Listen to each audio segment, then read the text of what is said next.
여러분 지금 이 순간에도 수많은 K뷰티 브랜드가 일본 시장에서 예상치 못한 벽에 부딪히고 있습니다. 야심차게 일본 인플루언서를 섭외하고 콘텐츠를 발행했는데 기대와 달리 매출은 제자리 걸음이고 팔로워는 늘지 않아 고민이 많으실 텐데요. 한국에서 대박났던 마케팅 전략이 일본에서는 왜 통하지 않을까요? 심지어 일본 현지 전문가들조차 이건 좀 다르다고 고개를 젓는 경우가 허다합니다. 사실 이 모든 현상은 여러분만의 이야기가 아니에요. 이 영상을 끝까지 보시면 일본 K뷰티 인플루언서 마케팅의 실패 원인과 더불어 성공적인 일본 시장 안착을 위한 구체적인 전략을 알 수 있게 될 거예요. 놀랍게도 2023년 한 해 동안 일본에 진출한 K뷰티 브랜드 중 70%가 인플루언서 마케팅에서 유의미한 성과를 내지 못했습니다. 여러분도 이 통계 속에 포함될 수 있는 심각한 현실이에요. 일본 소비자는 단순히 유명한 인플루언서가 추천한다고 해서 지갑을 쉽게 열지 않거든요. 한국에서 성공한 전략을 그대로 적용했다가 오히려 브랜드 이미지만 훼손되는 경우도 부지기수입니다. 이 높은 실패율은 단순한 운이 아니라 일본 시장에 대한 깊은 이해 부족에서 비롯됩니다. 그렇다면 왜 이런 결과가 나오는 걸까요? 다음 슬라이드에서 그 이유를 함께 파헤쳐 보겠습니다. 여러분 혹시 이런 경험 있으세요? 비싼 비용을 들여 일본 톱 인플루언서와 협업했는데 생각보다 반응이 뜨뜻미지근하거나 심지어 부정적인 댓글이 달린 적은 없으신가요? 한국에서는 협찬이라고 하면 오히려 더 솔직한 리뷰로 인식되기도 하지만 일본에서는 돈 받은 광고라는 인식이 강해요. 이 인플루언서 정말 이 제품을 사용하고 있을까 하는 의심부터 드는 거죠. 이런 상황이 반복되면 브랜드 신뢰도는 바닥으로 떨어지고 결국 마케팅 예산만 낭비하게 됩니다. 여러분의 노력이 헛되지 않으려면 일본 소비자 심리를 정확히 꿰뚫어야 합니다. 그럼 대체 왜 이런 일이 일어나는지 그 인과관계를 쉽게 설명해 드릴게요. 한국식 인플루언서 마케팅은 종종 제품의 장점을 강하게 어필하고 즉각적인 구매를 유도하는 경향이 있습니다. 하지만 일본 소비자들은 이런 일방적인 정보 전달 방식에 거부감을 느껴요. 그들은 진정성과 신뢰를 중요하게 생각하죠. 인플루언서 가정말로 이 제품을 꾸준히 사용하는 지진심으로 추천하는지를 면밀히 관찰합니다. 이런 신뢰 기반이 약하면 아무리 노출을 많이 해도 구매로 이어지지 않는 겁니다. 결국 한국에서 통했던 방식이 일본에서는 치명적인 독이 되는 거죠.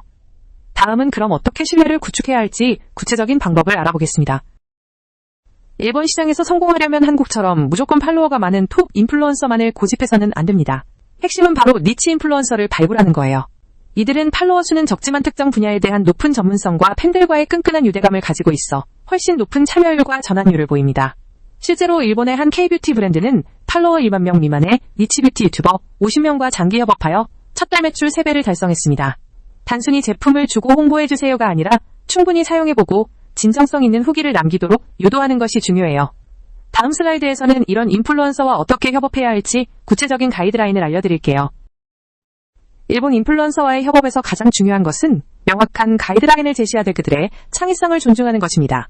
한국처럼 상세한 스크립트를 주기보다는 핵심 메시지와 전달하고 싶은 가치를 명확히 하고 콘텐츠 형식은 인플루언서에게 맡기는 것이 좋습니다.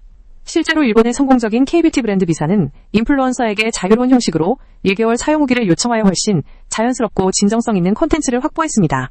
비용 산정 시에도 단순히 팔로워 수만 보지 말고 과거 캠페인의 참여율과 예상 ROI를 종합적으로 고려하세요. 이 모든 과정을 통해 인플루언서를 단순한 광고 모델이 아닌 브랜드의 진정한 파트너로 만드는 것이 핵심입니다. 그럼 이제 실제로 어떻게 캠페인을 실행할지 단계별로 알아볼까요?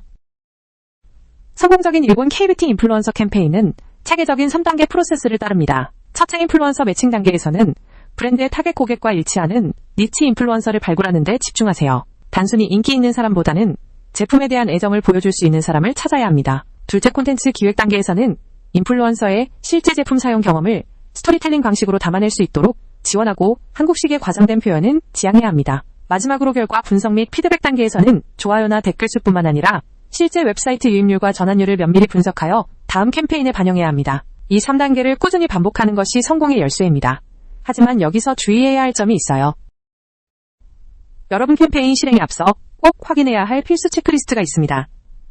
첫째, 일본에서는 인플루언서에게 개인 DM으로 협업을 제안하는 것이 비매너로 여겨질 수 있으니 전문 에이전시를 통하는 것이 훨씬 효과적입니다. 둘째, 콘텐츠 가이드라인을 세부화하되 일본인들이 불편해할 수 있는 과장된 표현이나 특정 단어는 금지어로 명시하는 것이 중요합니다. 셋째, 단순히 판매량만을 볼 것이 아니라 브랜드 인지도, 상세 웹사이트 유입률 등 다양한 성과 지표를 명확히 설정해야 합니다. 마지막으로 일본의 엄격한 광고 표기 의무를 반드시 준수해야 합니다. 일본은 스탠스 마케팅에 대해 매우 민감하며 위반 시 브랜드에 치명적인 타격을 줄 수 있습니다. 다음으로 이 모든 것을 종합했을 때 가장 중요한 것이 무엇인지 짚어볼게요. 마지막으로 여러분께 가장 중요한 것을 알려드릴게요. 이 모든 것을 모르고 행동하면 결국 같은 실패를 반복할 수 있습니다. 일본 인플루언서 마케팅의 핵심은 바로 진정성과 현지화입니다. 단기적인 매출 증대만을 쫓기보다는 일본 소비자들과 인플루언서들에게 신뢰를 얻는 데 집중해야 합니다. 이는 단순히 제품을 광고하는 것을 넘어 일본 문화를 이해하고 존중하는 태도를 보여주는 것에서 시작됩니다. 인플루언서와의 소통을 통해 끊임없이 피드백을 주고받고 데이터를 기반으로 전략을 수정해 나가는 유연함도 필요해요. 이 4가지 원칙을 지킨다면 여러분의 브랜드는 일본 시장에서 단순한 외국 브랜드가 아닌 사랑받는 브랜드로 자리매김할 수 있을 겁니다. 자, 그럼 이제 여러분의 차례입니다. 여기까지 봐주신 여러분께 진심으로 감사드립니다. 오늘 알려드린 K-뷰티 인플루언서 마케팅 전략을 지금 바로 여러분의 브랜드에 적용해보세요. 3개월 길게 느껴지나요? 하지만 이 3개월이 여러분 브랜드의 일본 시장 미래를 완전히 바꿀 수 있습니다. 오늘 내용이 유익하셨다면 좋아요와 구독 버튼을 눌러주세요.